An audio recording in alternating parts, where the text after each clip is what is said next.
各位朋友们，欢迎收看今天的视频。今天我们要讲述的是一首充满情感和哲理的唐代诗篇《寄全郊山中道士》。这首诗是由唐代著名诗人韦应物创作的。让我们一起通过这段视频，细细品味其中的意境和情感。咱们先来朗读一下这首诗的原文。今朝郡斋冷，忽念山中客。见底数惊心，归来煮白食。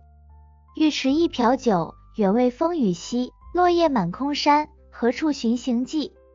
各位，这里的郡斋是滁州刺史衙署的斋舍，而山中客呢，是指住在全郊县西30里神山上的道士。诗人通过这首诗表达了对这位道士的深深思念。翻译一下，这首诗说的是：今天郡斋里很冷，忽然想起山中隐居的你，你一定在涧底打柴，回来以后煮些清苦的饭菜。我真想带着一瓢酒去看你，让你在风雨夜里得到些安慰。可是秋叶落满空山，什么地方能找到你的踪迹呢？这首诗作于唐德宗建中4年783年或兴元元年784年秋日。当时的韦应物在滁州任刺史，经历了安史之乱后的种种世事变迁，与道士们交往密切。因天气寒冷，他忽然想起了山中的道士，于是写下了这首感人至深的诗篇。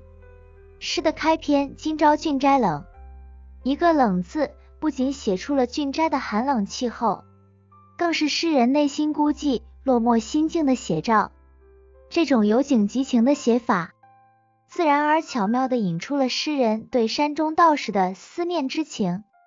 见底数惊心，归来煮白食两句，诗人通过丰富的想象，描绘出道士在涧底打柴，归来后煮白食充饥的清苦生活场景。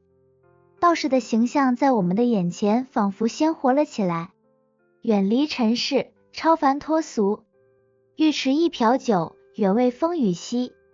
诗人想带着酒去看望在风雨之夜的友人，表达了深情厚意。但紧接着的落叶满空山，何处寻行迹一句，却又将情感从期待拉回到现实。满山的落叶，难以寻找道士的踪迹，充满了无奈与惆怅。全诗营造了一种消疏淡远的意境。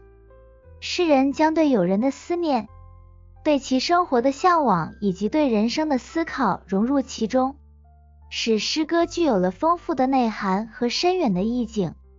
落叶满空山，何处寻行迹更是以其空灵悠远的意境，给读者留下了无限的遐想空间。好了，各位朋友们，今天的分享就到这里。韦应物的《寄全郊山中道士》通过细腻的描写和深刻的情感，让我们感受到了离别的痛苦和人生的无常。希望你们喜欢这次的分享。如果有任何感受或者想法，欢迎在评论区告诉我。别忘了点赞和关注，咱们下次再见。